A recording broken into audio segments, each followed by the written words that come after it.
Hello, in this video I'm gonna show you how to install and join Google Classroom on your OPPO A54s. So in order to do that, let's open our Google Play Store and we'll need to start searching for an app. Here write Google Classroom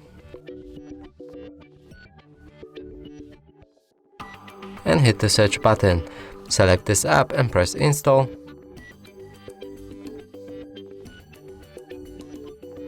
And after our installation process is complete, we can open the app, press get started, and add another email or choose the one available right here. So I'm just gonna pick the one available and press OK.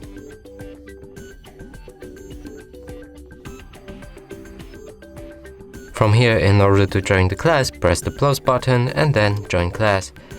Enter the class code, which you should be provided with, and after doing so, click on the join button in order to join the class. And that's it for this video. Hope you like it. Please consider subscribing to our channel, leave a like and a comment below.